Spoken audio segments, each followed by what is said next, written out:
I said we'd be getting it, and here it is.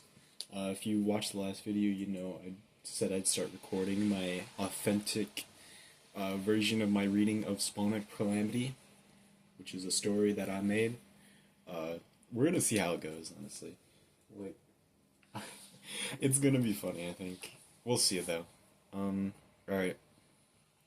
Spawn of Calamity by Lucas Sumners. Prologue. January 1st through March 1st, 2000.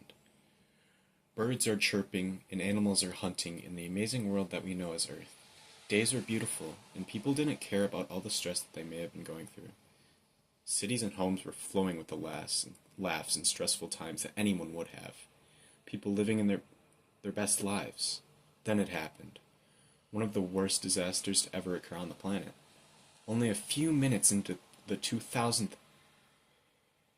year, hundreds of natural disasters ruptured around the world. People were celebrating the start of the new millennium with joyous pleasure when joy ended. Destruction was so prevalent that it seemed like the end of the world was here, arriving in suit and tie. Casualties started to rack up, and it seemed that soon enough everyone would be added to that list. Luckily, things didn't turn out that way, but around 5 of the 6 billion living were now deceased, creating one of the most devastating disasters in all of human history. Asia, America, Europe, Africa, Australia, and even Antarctica were hit.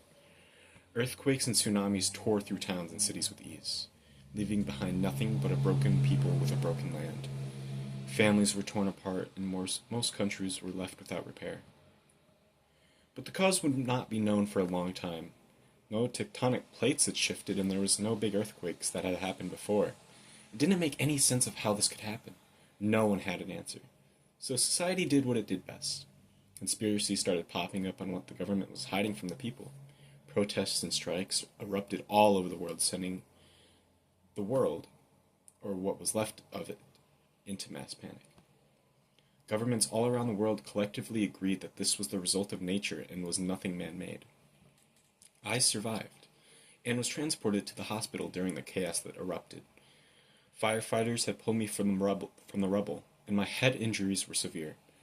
Luckily, the doctors cleared me and noted that I wouldn't have long-term issues. Sitting in my hospital bed, I still remember when the news showed a little boy no more than 12 restoring life to areas of the world as if Mother Nature herself was in person. His bright green eyes and short brown hair were easily spotted by an interviewer later on. I remember they tried asking all these crazy questions to a kid, and he was just confused. All he could explain was his power as he put it. It was like he had the power to fix any damages or destruction that was done to wildlife or land. The kid used something that the government wanted to get their hands on, so they did. They covered up the news story as a faked video, and people soon forgot that it ever aired.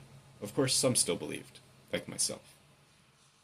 Before I left the hospital, a man, slightly chunky and in a suit and tie, showed up. He explained that I needed to be kept under watch for an unknown reason. He refused to tell me anything. Not that 10-year-old me would understand. He took me away from my hospital bed into a brand new home. I was afraid of the adults who had taken me. In a daze of memories, the scientists found out that I was able to manipulate changes in light sensitivity in the darkness of an area as I tried to run out of fear.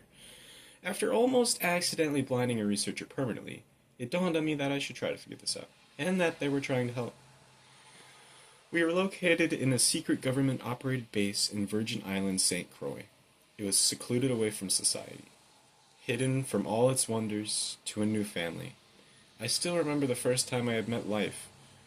It was amazing seeing such a popular figure face to face. "Hey, what's your name?" I asked shyly through the glass window. The name they gave me was Life, kind of like my power. "What about you?" His voice sounded so relaxed for being taken. "Oh, the name they gave me is chiaroscuro, the word for a mix of light and dark." "Cool." I noticed he struggled to make conversation. We were alone, but definitely being monitored from afar. Both of us could sense it, almost like they want to see how we interacted. "How old are you, Life?" 12. And you?" "Oh, I'm 10, I said. "If you want, we can be friends. I mean, not like we have anything else to do." I tried to be uplifting. "That'd be great," he replied. I guess the theories on the news about you were true, I said. Yeah, the government found me fairly soon after I agreed to that interview. A voice came over the intercom, interrupting our conversation. A few workers will show you to your rooms. Follow them and don't dissipate what they tell you. After that, we were apart for quite a while, only being able to see each other once a week, after the officer allowed for it. I just hoped that we wouldn't be stuck here forever. That is the end of the prologue. Alrighty, now we get into Chapter 1. 2002, Chapter 1, The Beginning. As we continued through our days, more kids started to show up until there were 5 of us. Their codenames were Frost, Zap, and Blaze. We all got along since each other was the only thing we had. The government thought it would be a good idea to not tell us our real names in case they leaked when we were out in public. Frost had blonde hair, short but a nice color. His fingers were always cold and he had to wear gloves every time he would do anything so he wouldn't freeze everything he touched. He always kept his temper and never was angry. He didn't talk much and usually kept to himself. He was 11 when he first arrived in late 2000. Zap was the only girl among the 5 of us and was 12 years old when she arrived in early 2001. She usually wore her black hair in a ponytail and always loved to get mad at Blaze and use sarcasm to her advantage. Her power was still a mystery to me since she never used it much, but it involved lots of electricity. Blaze certainly was the hot-headed one, as the name implied. His codename also aligned with his power. He was not very smart, but was older than me, and didn't let me hear the end of it. His hair was a beautiful red color, his dark brown eyes were bold, and he had a very muscular body for a 13-year-old. He arrived at the same time as Zap in early 2001. Now that I think about it, why am I the youngest one out of the 5? The 3 of them felt like siblings that weren't complete. Me and Life felt like brothers who had always known each other, always looking out for one another. The others never had that same feeling that we did. They kept us in glass cubicles about the size of your average child's bedroom. At night, a shade would drop from the ceiling so that we at least got some privacy at night. Every day we had 2 hours of training, lunch, and then yard time for an hour. The training seemed to get more accessible for all the kids as they slightly became stronger while I became stagnant. Then again, none of us could do anything miraculous. Life and I got along the best, but all of us were friends. Most nights after we finished whatever dumb task the scientists wanted to do, we would hang out and livestream and tell stories of where we lived and our families. All of us immigrants from different parts of the world moved to the US when we were children. Everyone began to hang out and livestream for the night as usual. You guys think there's some reason why we were given these powers in the first place? I asked.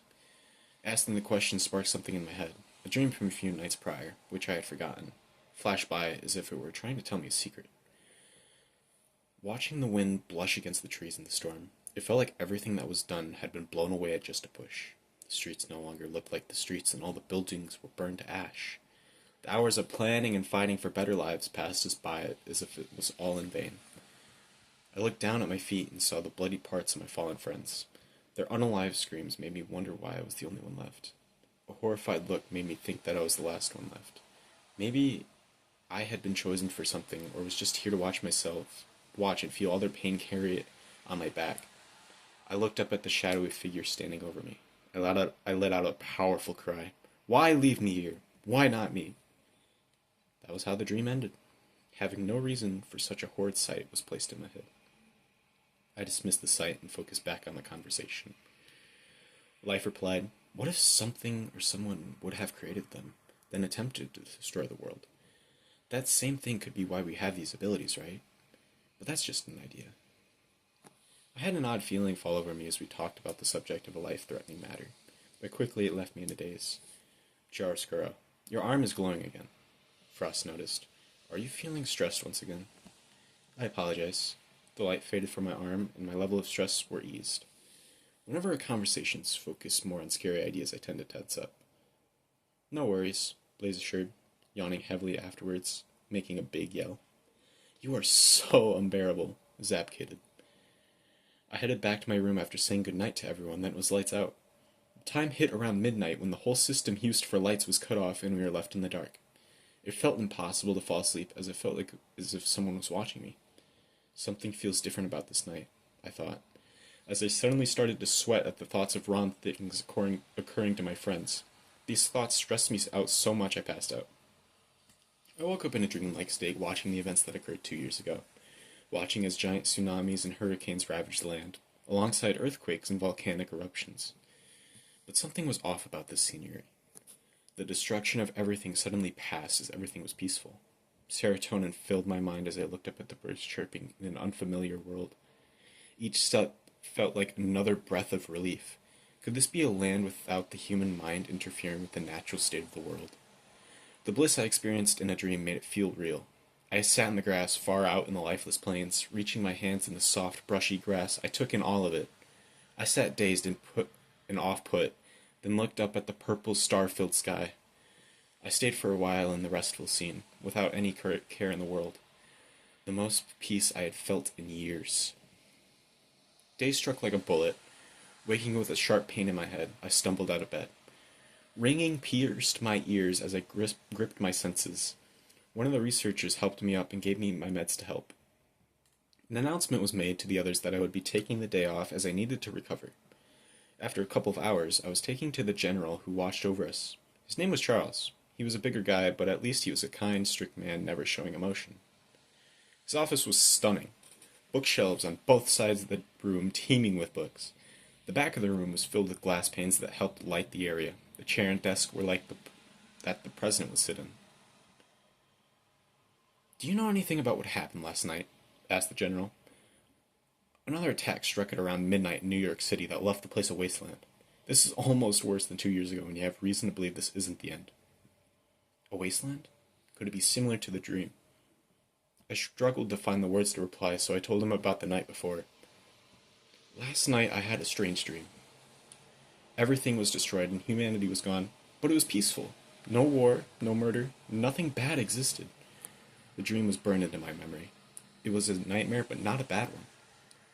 I spoke with curiosity in my voice, as if he may know anything else. The general responded, "It's your condition making your dreams bad again. Just think, is it worth watching everything die just for some animals and plants to survive? If this is the result, everything you love and all your friends will die, and everything peaceful comes with a price to pay.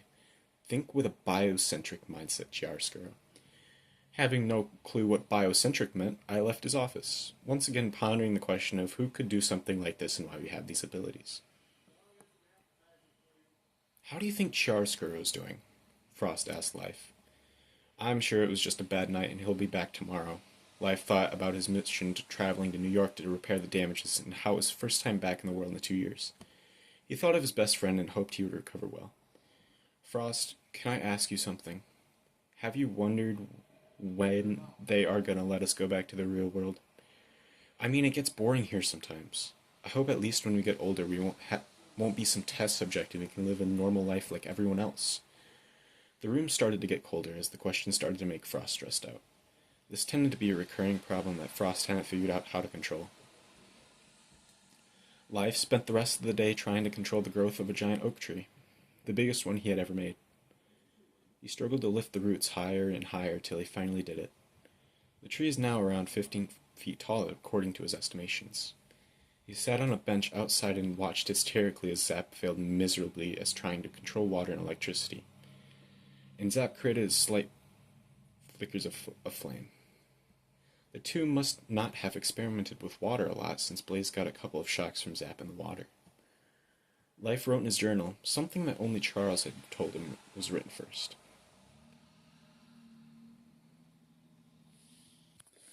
"Since you are the oldest, I believe you are ready for a harsh truth.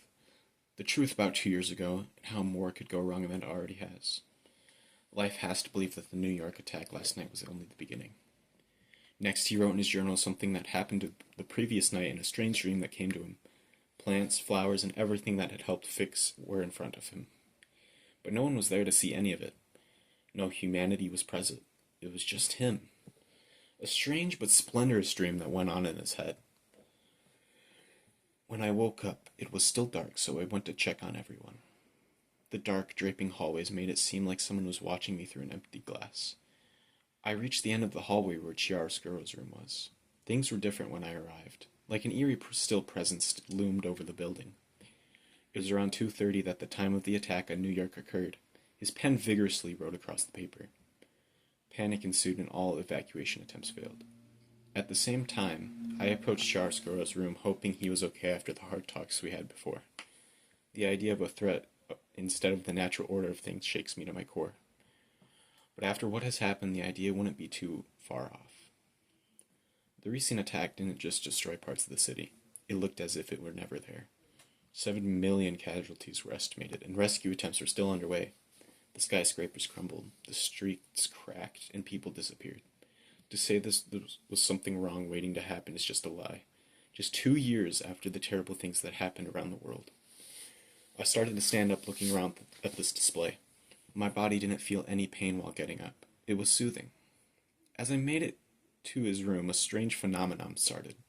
A large beam of light emitted from the room that was so powerful it reached every corner of the lab, like 20 high-powered flashlights were turned on. The reflection... I'm dying! The refractions cracked the glass all around the cubicle. This was the first time anything like this had ever happened. Later that morning, Chiaroscuro had been called into Charles's office, most likely due to the talk about what happened last night, but I'm wondering if he had seen the light also, or if it was just some strange coincidence. Charles must have known about all the cracks in the glass at the least. All I know is that the time will tell what is to come. The events that are drawing closer are starting to scare me. We have a few years left of preparation time before I lead the mission to New York. Life's pen dropped as he closed the pages of his journal and looked up nervously. Oh, okay. That's the end of chapter 1. So that is the prologue and chapter 1.